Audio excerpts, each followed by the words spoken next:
January 14th, 1998. The Appalachian winter had drawn its white shroud over the valley, muffling all but the most determined sounds. Snow lay in uneven mounds over the ridges of Randolph County, West Virginia, swallowing fences and low brush until the land looked stripped to its bones.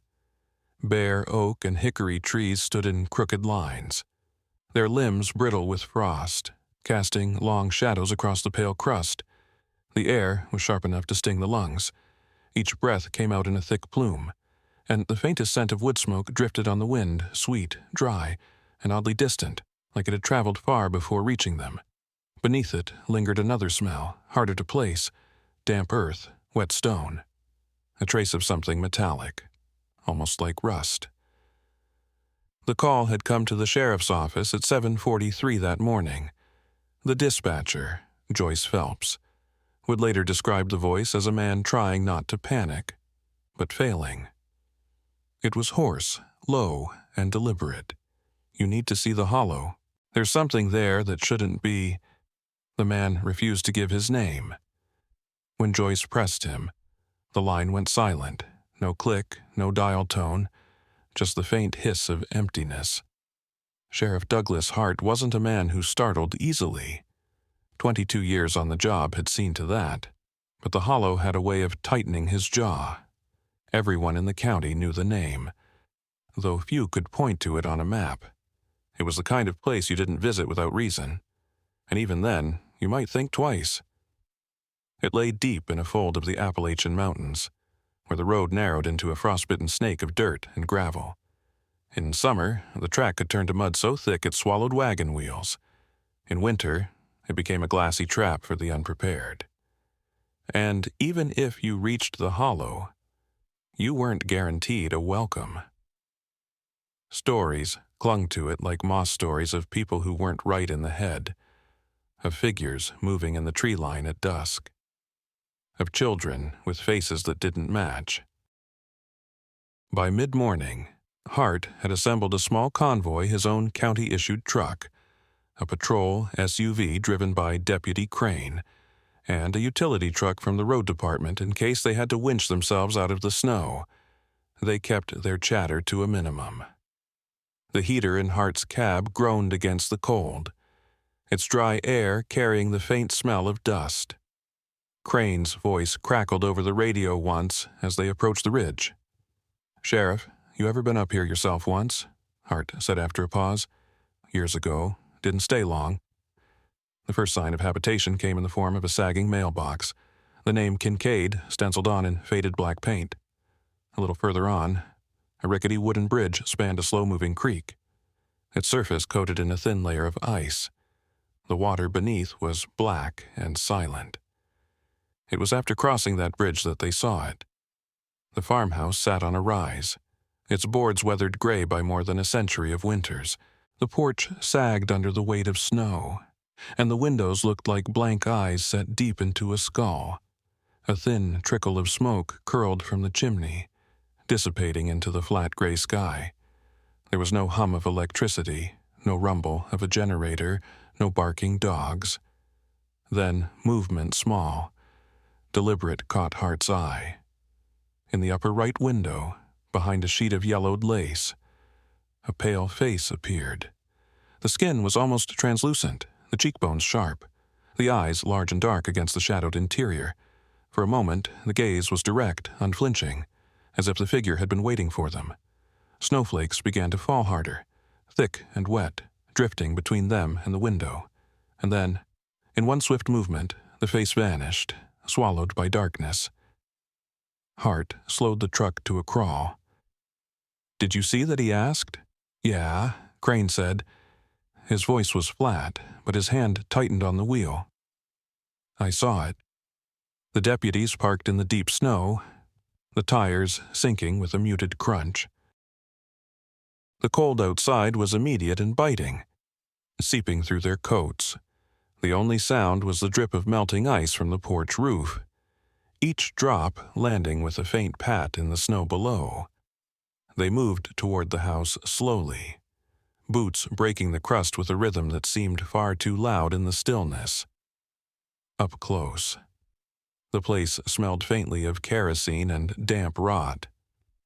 Hart noticed that the boards along the lower wall were darker, as if stained by something that had seeped outward. Crane reached for his radio, intending to report in. But before he could speak, another sound emerged from within the house, a low, prolonged creak, like an old stair being tested under a cautious foot. Hart raised his hand, palm out, signaling for silence. They waited. The creak came again, followed by a soft thud. Then, footsteps, light ones, too light for a grown man. Hart's pulse quickened, though his face betrayed nothing. He motioned toward the side of the porch. Crane moved with him, each step deliberate. The air was so cold their breath came out in bursts, like smoke from a hidden fire. Then, from deep inside the house, a voice called out, high-pitched, drawn out, and oddly clipped. The words were impossible to decipher. The tone was wrong, curious, yes, but with an edge of something else, something that sounded like warning. Hart and Crane exchanged a look. Neither spoke. Behind them, snow continued to fall, covering their boot prints, closing off the path back to the bridge. The world beyond the hollow was already disappearing into the storm, and standing there on that porch, with the boards groaning under their weight, the sheriff knew two things: whatever was inside that house wasn't just a rumor, and they were already in too deep to turn back. The hollow's history was written in sparse, smudged lines across county ledgers, old marriage records, and the brittle pages of family Bibles. To those who lived outside its narrow borders, it was simply a pocket of land best left to itself. But for the people inside, especially those who bore the Kincaid name, it was the whole world. The first Kincaids arrived in 1878, long before the telephone or the automobile bridged the gap between mountain isolation and the bustle of town life. They were Scotch-Irish immigrants from Pennsylvania mill country, people who had fled the soot and clamor of the steel towns for land they could call their own. That land turned out to be a cold, fertile bowl of earth tucked deep between the ridges, where the soil was rich enough to grow corn and beans, but the winters came early and lingered late. The patriarch, Ewan Kincaid, was said to be a man of hard principles and harder silences. He built the first house with his sons, clearing forest with hand axes and hauling stone from the creek bed. By the second winter, a crude fence circled their fields, and by the third, a path had been worn to the neighboring ridge. But Ewan closed it off. The story went that he'd had a falling out with a man from the next hollow over a cow. Some said, over a woman. Others whispered, and after that, no one from outside was welcome without his permission. In those days, a trip to town meant a full day on foot or by wagon. The Kincaids made it less and less often. They hunted deer and turkey in the surrounding woods, fished the cold waters of the creek, and traded furs with the occasional peddler who dared the road in. Outsider goods, coffee, sugar, a bolt of cloth were rare treats. Outsider people were rarer still. Over time, this distance hardened into distrust. The hollow wasn't just a place anymore, it was a boundary. Children were taught that stranger blood carried sicknesses both of the body and of the mind. Marry your own, and keep the line pure, the elders said. The words were repeated until they were less advice than law. The family's rules were preserved in a thick, leather-bound book known as the Kincaid Ledger. It wasn't a diary in the usual sense, though it held records of births, deaths, and marriages, every one of them between kin. Alongside those were directives written in a careful, looping hand. No marriage to outsiders. No strangers past the river. No telling of family matters beyond the hollow. By the 1920s, the rules had already taken their toll. County records began to note concerning deformities among the Kincaid children, infant deaths from unknown causes, survivors with club feet, cleft palates, and eyes that did not align. A doctor from Elkins who visited in 1923 reported features of a hereditary nature, but his offer of medical intervention was met with a rifle leveled at his chest. He never returned. The isolation only deepened in the decades that followed. The Great Depression barely touched the Hollow. They had little money to lose. World War II came and went without a single Kincaid serving, at least. None in official records. By the 1950s, rumors in town had begun to take on a darker edge. Some claimed the Kincaids had turned to old folk practices, mixing religion with superstition. Others said they had gone feral, abandoning even the pretense of modern life. The most chilling account came in the summer of 1954 when a traveling census taker named William Avery was last seen walking toward the Hollow. His car was found 2 days later, parked neatly by the bridge, keys still in the ignition. Avery's notebook, recovered from the glove compartment, contained a half-finished line. Population appears. The rest was smudged into illegibility by rain. Officially, Avery was listed as missing. Unofficially, the locals whispered a single word taken. By the 1970s, the Kincaids were ghosts to the county. Their property taxes were paid irregularly. In cash left at the courthouse by a silent, tight-lipped man with the same pale skin and high cheekbones described in earlier accounts, no one saw them at markets, at fairs, or at church. And when the road into the Hollow washed out in the flood of '83, no one hurried to repair it. Yet, somehow, the Kincaids endured. Children were born, though never seen in school. The lights in the old farmhouse flickered at night, sometimes kerosene lanterns, sometimes the brief, cold glow of a generator. And every so often, hunters passing near the ridgeline swore they saw movement in the trees' thin figures, barefoot in the snow, watching from the shadows. By the winter of 1998, the Kincaid name had passed into the realm of Appalachian folklore. It was a cautionary tale told to kids who dared each other to hike up the ridge at night. But for Sheriff Hart, standing on that sagging porch with the snow piling on his shoulders, the Hollow was no ghost story. It was flesh and blood. And whatever lived inside that house, whatever had stared at them from the upstairs window, was proof that the Kincaids had not only survived, but had been waiting. The wind shifted, carrying the faintest trace of something that didn't belong in the clean mountain air. It was sweet, almost like rotting fruit, and it clung in the back of the throat. Hart found himself wondering not for the first time if the real danger of the Hollow was not what they could see, but what they were about to uncover.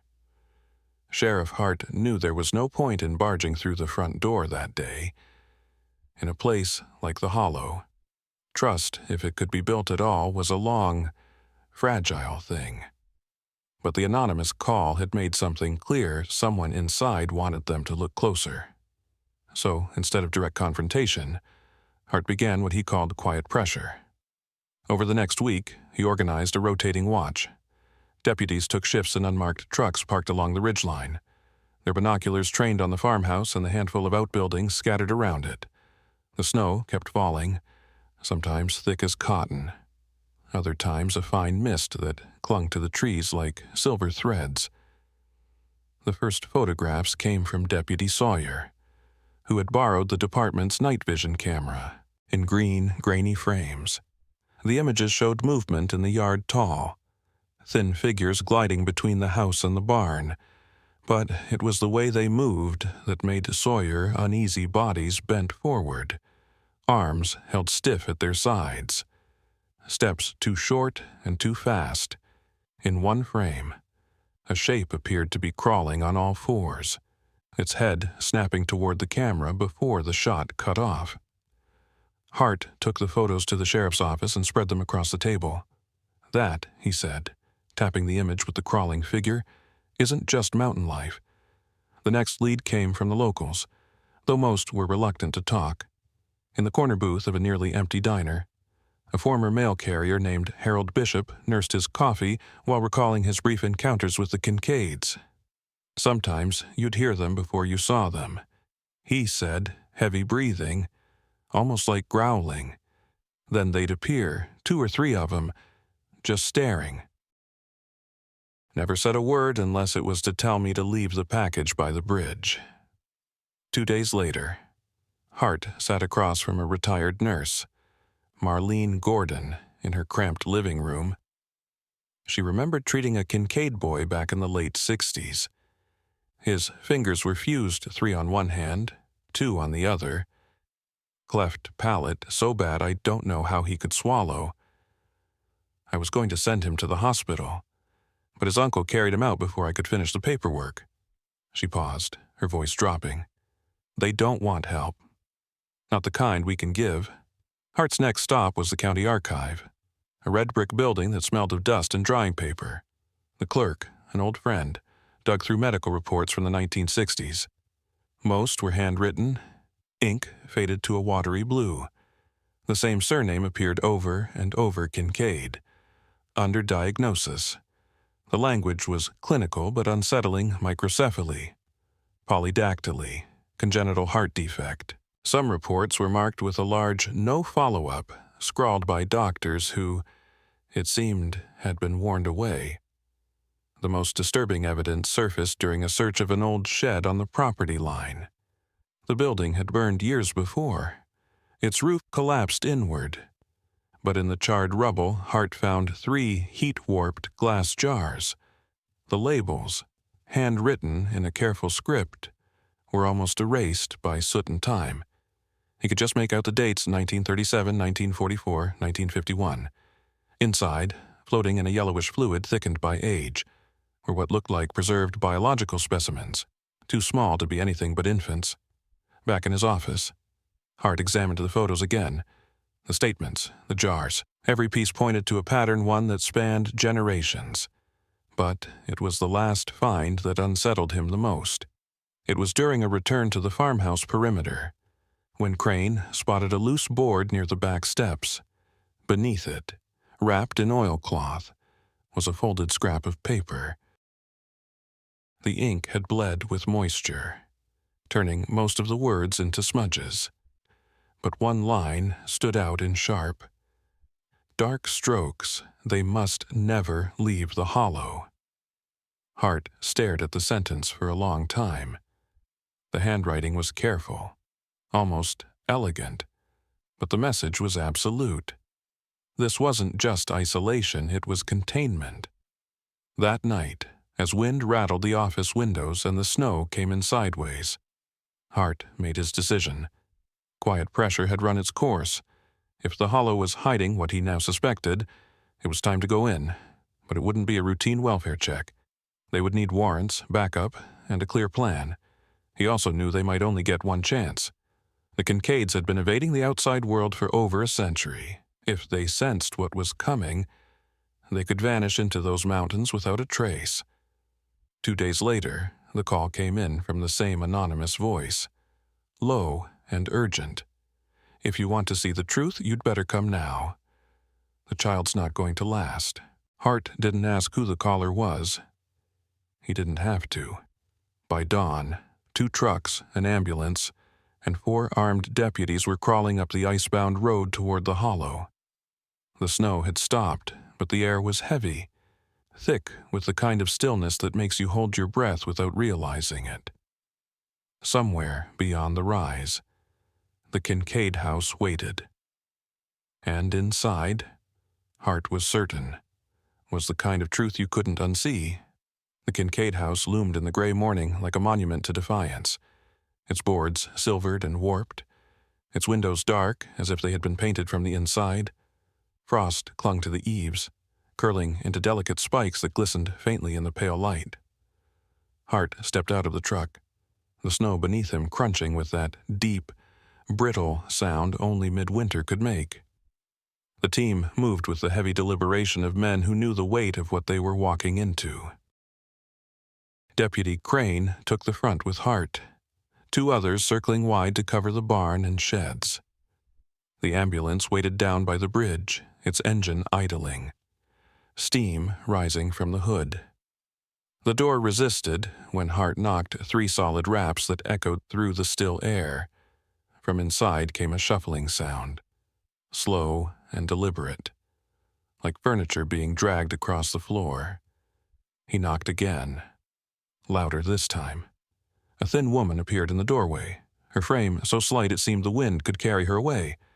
Her hair was the color of ash, her skin pale with a bluish undertone. She didn't speak, only stared at Hart with eyes too large for her narrow face. Behind her, the dim interior glowed with the orange light of kerosene lamps, the shadows deep and long. "We're here to check on the welfare of a child," Hart said, his voice firm but even. The woman blinked once, slow, and stepped back without a word. The smell hit them first thick, stale air, a sour tang of unwashed bodies mixed with the sharp bite of kerosene. The heat was oppressive, the kind that clung to the skin, fed by a wood stove roaring in the corner. Hart's eyes adjusted, revealing a room crowded with figures. At least a dozen people sat or crouched along the walls, their clothes a patchwork of worn flannel, wool, and hand-mended denim. Some looked up as the deputies entered, their faces carrying a strange sameness, high cheekbones, wide-set eyes, and a slackness around the mouth. Others kept their gaze fixed on the floor, their bodies swaying gently as if to some unheard rhythm. No one spoke. Crane moved toward the staircase at the back of the room. The steps creaked under his boots. Halfway up, he froze. "Sheriff?" He called softly. "You need to see this." Hart joined him, the woman from the doorway trailing silently behind. The upstairs hallway was narrow, lined with warped floorboards and peeling wallpaper patterned with faded flowers. At the far end, a door stood closed, a heavy padlock bolted across it. "Who's in there?" Hart asked. The woman didn't answer. He nodded to Crane, who produced a set of bolt cutters. The metal gave with a sharp snap, the sound unnaturally loud in the confined space. When Hart opened the door, a smell of damp and neglect rolled out, mingling with something else, something faintly sweet, like fruit left too long in the sun. Inside, 3 children huddled together on a thin mattress. They were pale, their limbs thin as sticks, eyes wide and reflecting the lamplight like a deer's in the dark. The oldest, maybe 8 years old, shifted to place herself between Hart and the younger 2. She spoke, but the words were warped by a dialect so thick and strange he could only catch fragments. "It's all right," Hart said, kneeling down. "We're here to help you." Behind him, Crane murmured, "Sheriff." Hart turned to see him holding a leather-bound book. The cover was worn smooth at the edges, the pages yellowed and curled, the Kincaid ledger. Hart flipped it open. The first pages held neat lists of names and dates, marriages, births, deaths, all Kincaid. As he moved forward through the years, the handwriting shifted but the pattern never changed, cousin to cousin, uncle to niece, generation after generation. In the margins, written in a different, heavier hand, were warnings: "Do not let outsider blood corrupt the line. The Lord's chosen are not for the world beyond the hollow. If they leave, the sickness will spread." Hart closed the book, the weight of it solid in his hands. There was no longer any question this was not ignorance, nor accident. It was deliberate. The children flinched as a heavy thump sounded from downstairs, followed by the low murmur of voices. Hart exchanged a glance with Crane. Time was running short. "We're leaving," Hart said, his tone final. He scooped the youngest child into his arms, the boy's head lolling weakly against his shoulder. The girl clung to Crane's hand, her eyes darting to the woman in the hallway, who still hadn't spoken a word. As they reached the front door, one of the seated men finally looked up. His face was deeply lined despite his youth, his gaze unwavering. In a slow, deliberate voice, he said, "Don't let them take me back." For a split second, Hart thought he'd misheard. But the words came again, soft and pleading, from the girl at his side. The snow was falling again as they stepped outside, flakes catching in the children's hair. Hart didn't look back at the house. Some doors once closed, should never be opened again. But as they reached the trucks, he couldn't shake the feeling that someone was watching from the upstairs window, eyes wide, unblinking, waiting for the moment they could try to bring them home. The road out of the hollow seemed longer on the way back, winding through the frozen valley like a pale scar between dark trees. The ambulance led the convoy, its heater blasting warm air over the 3 rescued children. The youngest slept, his breath shallow but steady. The girl in Crane's back seat stayed pressed against the window, watching the tree line until the mountains swallowed the Kincaid house from sight. Back in Elkins, the sheriff's office became a storm of paperwork, statements, and whispered conversations that stopped whenever a new face entered the room. Within 24 hours, the West Virginia State Police had joined the investigation.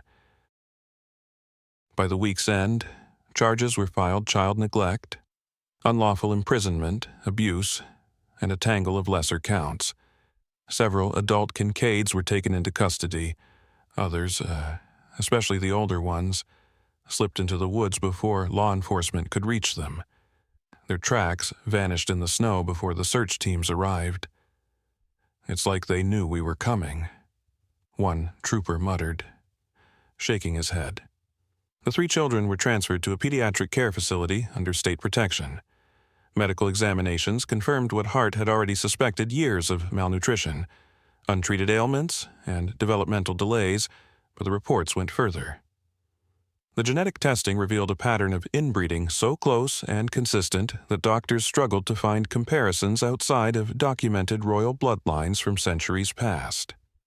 News of the Kincaid case spread quickly, the headlines alternating between clinical horror and lurid fascination. But the state clamped down on details, citing privacy laws.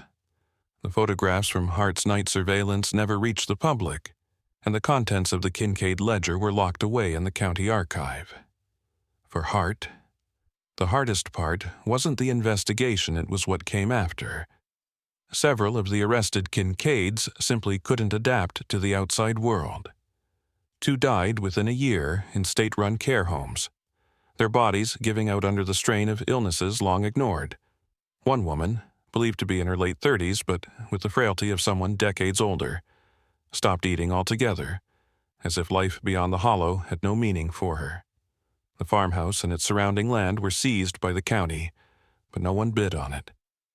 The buildings sagged deeper into the earth each winter, the roof lines caving inward, the walls buckling.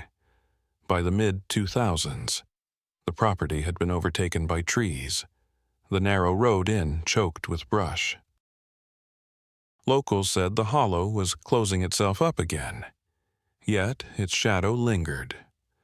Medical journals debated the ethics of studying the surviving Kincaids, some calling it an opportunity to understand the long-term effects of genetic isolation, others condemning the idea as exploitation. Anthropologists quietly argued over how many other communities like it might still exist in the backfolds of America's mountains and swamps. Hart retired in 2003, the ledger still heavy in his memory. He never visited the hollow again, though more than once he caught himself scanning the tree line while driving the county's back roads. The children's fates remained guarded. Rumor held that 2 were adopted out of state, their new names and locations sealed by court order. The 3rd, the girl who had spoken to him on that cold morning, was said to have run away from foster care at 16. Some claimed she went back to the mountains.